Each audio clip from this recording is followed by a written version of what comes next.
Le Paris Saint-Germain est en train de devenir petit à petit une référence dans le monde du football, dans l'Europe du football, dans tout ce que vous voulez. Mais le Paris Saint-Germain a clairement changé de dimension le samedi 31 mai 2025 à Munich contre l'Inter de Milan lors de sa victoire 5-0. On va revenir bien sûr sur ça, on va parler de tout ça. Mais c'est vrai que le PSG a clairement changé d'ampleur. Et en plus, quand tu prends les derniers résultats du PSG ces derniers temps, les trois derniers résultats du PSG, je vais vous le dire, je vais te le dire. Donc PSG Reims 3-0, ensuite PSG Inter de Milan 5-0, et maintenant PSG Atlético 4-0. Je vous rappelle que c'est 3 matchs officiels, que sur les 3 matchs, c'est 2 finales. Et non seulement le PSG marque beaucoup de buts, et bien sûr, voilà, on a l'impression que c'était même sans forcer. Non seulement le PSG marque beaucoup de buts, mais en plus le PSG ne prend plus de buts. 3 clean sheets d'affilée. Donc c'est à souligner. Donc bravo au PSG. Et ces jeunes, Mayoulou Time, Seni Mayoulou Time, contre Brest, contre l'Inter de Milan et contre l'Atlético de Madrid, c'est des buts dans les dernières minutes du jeu. 85e minute, 86e minute, c'est le Mayoulou Time. Et le PSG a une nouvelle recrue avec Seni Mayoulou. Voilà, donc d'ailleurs, il a reçu une offre de prolongation de contrat. Voilà, avec Luis Enrique va continuer à donner du temps de jeu au Titi dans cette Coupe du Monde des clubs, dont Warren et tout ça. Warren qui remonte dans mon estime depuis qu'il a déclaré que le PSG était meilleur sans l'autre dictateur. Vous avez compris, t'as compris de qui je parlais. Enfin bref. Donc voilà, plus sérieusement, on va enfin commencer cette vidéo. Donc le PSG est clairement devenu l'équipe à éviter, hein. Il y a pas mal d'équipes qui vont prier la saison prochaine en Ligue des Champions pour éviter le PSG lors des tirages au sort de Ligue des Champions. Et même dans d'autres compétitions, bien entendu. Mais là, le PSG est clairement devenu une référence. Et pour moi, voilà, le PSG vraiment doit surfer sur cette vague. Pareil pour les supporters, le PSG, les joueurs, tout le monde. Les supporters sont en état de grâce. Et il faut que le club, l'institution et ses supporters, le Parc des Princes, surfent sur cette grosse vague, cette vague-là, cette vibe-là. Et vraiment, voilà. Franchement, pour le club, le PSG, je pense que la Ligue des Champions, la future Ligue des Champions du PSG arrivera dans pas longtemps. Franchement, si le PSG continue dans cette voie-là, dans les 5 prochaines années, je pense que le PSG peut gagner une, voire deux Ligues des Champions, voire peut-être plus, tu sais pas. Et vraiment, le PSG est en train, vraiment bravo, hein, l'équipe à éviter. Et en plus, non seulement, là, non seulement il y a une bonne ambiance, j'ai trouvé que ces derniers temps, au Parc des Princes, il y avait une bonne ambiance, mais là, ça va être encore pire pour les adversaires. Le PSG est beaucoup plus fort, il devient injouable, et en plus, avec une magnifique ambiance au Parc des Princes. Je pense que tu peux pas tomber sur un pire stade en Europe que le PSG, en termes de niveau et d'ambiance. Je pense pas que tu peux faire pire qu'au Parc des Princes. Donc vraiment, pour moi je vous le dis, hein, je te le dis, tu peux gagner une Ligue des Champions, mais pour ça, il faudra être très bon à domicile. Pour moi, la clé, vraiment, ce sera la clé, c'est ça, c'est d'être très bon à domicile. Parce que ça peut arriver, voilà, à l'extérieur, tu peux perdre des matchs à l'extérieur en Ligue des Champions, c'est compliqué. Mais pour moi, en Ligue des Champions à domicile, tu dois être irréprochable.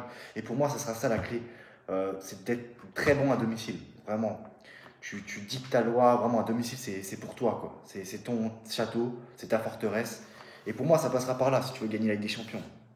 Et le PSG est rentré dans la tête de leurs adversaires, la tête de tout le monde, comment il s'appelle, Diego Simeone, voilà, qui, après je sais pas, c'est un bout de phrase de ce qu'il a dit, mais on comprend pas vraiment le sens de là où il voulait vraiment en venir, ou si c'était une pique contre sa direction, mais voilà, il avait dit que voilà, 70 millions d'euros le PSG, un recrutement en hiver. Donc voilà, en parlant de recrutement, 70 millions d'euros que le PSG avait pour acheter tout ça. Donc ça explique pourquoi, mais non, c'est pas la seule raison. Si vraiment il dit ça pour dire ça, c'est qu'il est clairement de mauvaise foi.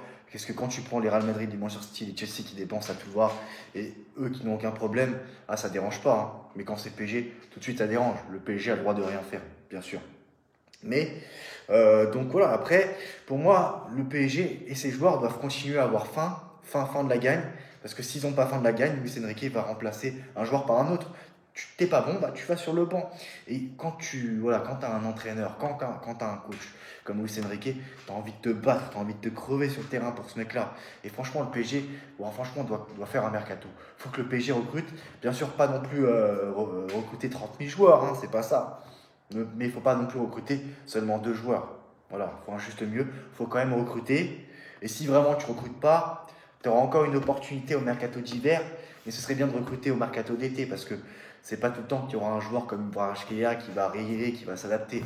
Donc comme quoi, il faut arrêter de chercher souvent des excuses de temps d'adaptation et tout ça. Si vraiment un joueur est bon, est un minimum bon, normalement il s'adapte assez vite. Il faut arrêter de trouver l'excuse de il s'adapte ou pas. Il faut mettre du temps et tout ça. Après voilà, le match contre l'Atlético de Madrid, il était midi là-bas. C'est aux États-Unis, mais voilà, les Américains, c'est n'importe quoi, c'est le soccer. Il était midi. Donc, je vous rappelle le fonctionnement de cette Coupe du Monde des clubs. Si vous réfléchissez, si tu utilises un minimum ta cervelle, les matchs sont adaptés aux horaires des pays, des villes, des équipes. Le PSG a joué à midi parce qu'en France, c'était 21h. Botafogo, tout ça, les clubs américains, généralement, argentins. D'ailleurs, pour ceux qui ne sont pas motivés pour la Coupe du Monde des clubs, allez vous faire foutre. Va te faire foutre, clairement. Moi, je te le dis, va te faire foutre. T'as deux Argentins de Benfica qui marquent contre Boca Juniors, un club argentin, Di Maria Otamendi. C'est franchement, c'est ça, c'est pour ça qu'on aime la Coupe du Monde de club. C'est pour ça que c'est hypant. Franchement, c'était pas hypé. PSG Atletico 4-0, bon, voilà, va te faire foutre, moi je te le dis. Hein. Moi je te le dis, voilà. Après, voilà, c'est Botafogo, tout ça, 3h du matin, ils s'adaptent aux horaires du Brésil. Donc c'est pour ça aussi. Et voilà, midi, il est sous 30 degrés, c'était le cas pour l'Atlético de Madrid, c'était le cas pour les joueurs du PSG aussi. Hein. Voilà, donc il faut arrêter de se chercher des excuses. Donc voilà, c'est juste parce que voilà, les Américains ils savent pas, je sais pas quoi, bien organiser des tournois, tout ça. Ouais, mais venez pas sucer à la Coupe du Monde de U26 alors. Ne venez pas parce que je vous vois bien venir quand il y aura la Coupe du Monde de U26. Donc voilà, il faudra faire un bon mercato et bien sûr éviter les blessures. Voilà, on ne sait jamais ce qui peut arriver dans le football. Il faut vraiment recruter. C'est vrai que ça va être difficile de déloger quelques joueurs, peut-être tous les joueurs de l'équipe, tant que c'est un collectif tellement huilé. D'ailleurs, on l'a vu, hein, il n'y avait pas Barcola, il n'y avait pas Dembélé, et pourtant le PSG a écrasé l'Atlético de Madrid 4-0. Donc c'est un jeu fluide, peu importe les joueurs que tu mets, tu marques des buts, et voilà pourquoi, pour moi, Vitinha peut aussi gagner le Ballon d'Or, parce qu'on parle souvent de Dembélé, mais Vitinha est quand même un candidat très sérieux pour le Ballon d'Or, n'en déplaise aux suceurs de joueurs comme Dembélé. Moi, je pense au PSG avant tout, PSG first, les intérêts, le reste, je m'en fous, qu'allez tous vous faire foutre. PSG avant tout, le reste allez tous vous faire foutre, on vous emmerde. Voilà, l'intérêt du PSG avant tout, le reste c'est de la merde, c'est secondaire. Donc voilà, tant que ça profite au PSG, moi je suis content. Donc voilà, et carrément, tellement c'est un collectif huilé, tu peux te mettre Marquinhos au cage, et voilà, le PSG va prendre aucun but. Marquinhos, tu le mets au cage, c'est bon, il n'y a pas de problème. Marquinhos au cage. Voilà, c'est magnifique tout ça. Et est-ce qu'il y a d'autres choses à dire, des informations mercato? Bah, Ilya Zabarny, ça avance. Et voilà, des joueurs comme Mayoulou, tout ça, vont rentrer petit à petit dans l'effectif numéro 1. L'effectif prime du PSG qui détruit tout. Et voilà, c'est tout pour cette vidéo. N'hésite pas à donner tes avis en commentaire. À très bientôt. Ciao.